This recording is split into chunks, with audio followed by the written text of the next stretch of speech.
sobre los trabajadores del Poder Judicial, primero que tengan tranquilidad, que la reforma judicial que se presentó no implica de ninguna manera afectar los derechos laborales de los trabajadores y trabajadoras del Poder Judicial.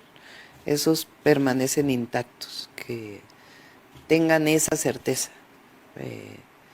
Lo que estamos hablando pues es de los magistrados, de los jueces y de los ministros de la Suprema Corte. Pero los trabajadores no van a tener afectados. De hecho, leí una declaración del secretario general del sindicato que va a dialogar va a participar en los diálogos que abrió el Parlamento, y no es el sindicato quien está llamando a la manifestación, sino otros trabajadores. Desconozco quiénes sean quienes estén convocando a una movilización el 1 de julio. Pero que tengan certeza de que no se va a afectar para nada sus derechos laborales. Y pues sería importante que participaran en el Parlamento y ya si es necesario pues ya platicar con nosotros. Recuerden que aun cuando estamos en transición, hoy tenemos un gobierno. Entonces es importante también pues que platiquen con el gobierno del presidente a través de la Secretaría de Gobernación, y si es necesario pues también lo recibimos, ¿no? Pero hoy está abierta la puerta ahí en el Parlamento abierto, y que sepan que no se van a afectar sus derechos laborales.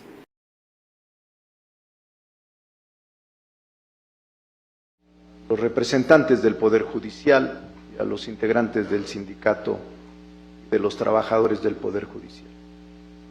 El tema que ahora nos ocupa en este foro tiene que ver con la austeridad, fideicomisos y derechos de los trabajadores y trabajadoras del Poder Judicial.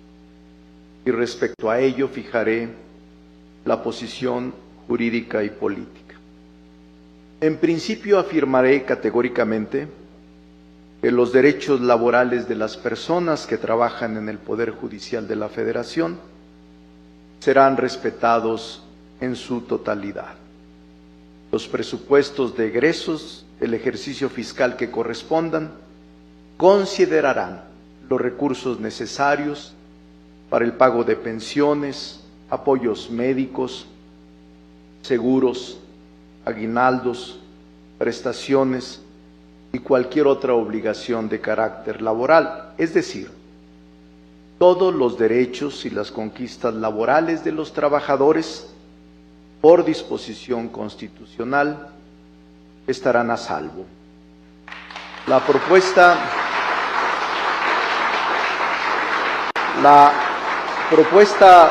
de reforma, esta propuesta de reforma establece que luego de que ésta sea aprobada, se llevarán a cabo los actos y procesos necesarios para extinguir los fondos, los fideicomisos, los mandatos, los contratos análogos que no se encuentren previstos en una ley secundaria. Así también se establece un plazo de 90 días para enterar la totalidad de los recursos remanentes con dichos instrumentos. Los recursos serán concentrados en la tesorería de la Federación.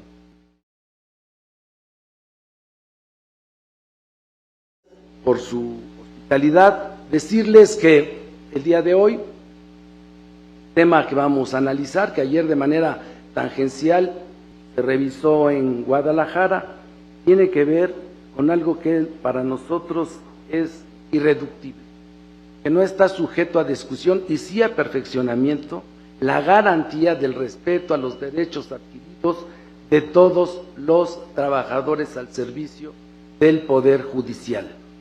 Hay dos fideicomisos que están alojados fuera de ley, pero que están alojados con participación, aportaciones de los trabajadores en la Judicatura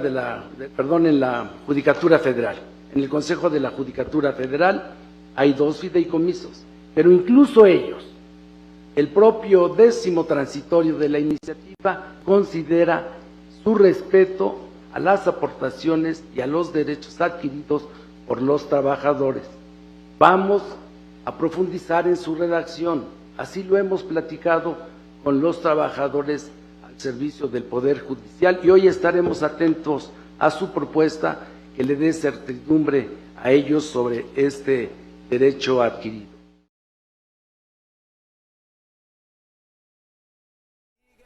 Buenas tardes, soy Hamlet, los saludo desde el Senado de la República. Hoy sesiona la Comisión Permanente y recibimos a la magistrada Cayetano. Estamos hablando de la reforma al Poder Judicial Federal y de las entidades federales.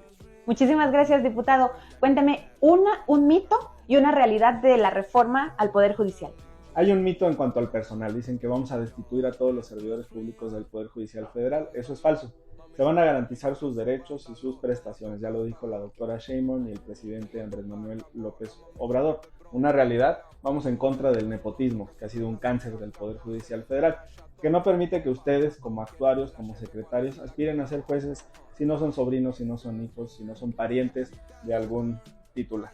Y el hecho que ya no va a existir profesionalización en quienes se postulen, ¿es verdad?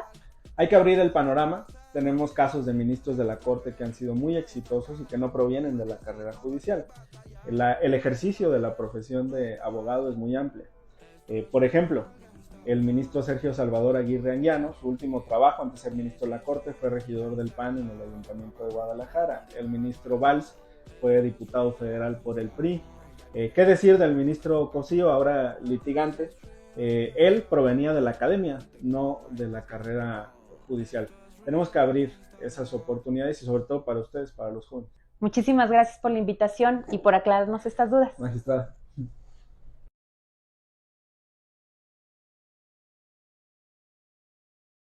Por lo tanto, es falso que la carrera judicial no se va a respetar. Claro que se va a respetar. También es falso que los derechos de los trabajadores van a ser conculcados. No es así. Incluso los derechos, las prestaciones ganadas por el Sindicato de Trabajadores del Poder Judicial de la Federación serán respetados. No solo los derechos laborales de todos los trabajadores del Poder Judicial de la Federación. Y quisiera decir que también, por lo mismo, no podemos nosotros estar pensando en que la iniciativa no va a sufrir ninguna modificación, que ninguna coma será tocada. Nadie ha dicho de nosotros de eso. Finalmente, me interesa hablar el tema que es el de nado sincronizado en estos días, la famosa sobrerepresentación.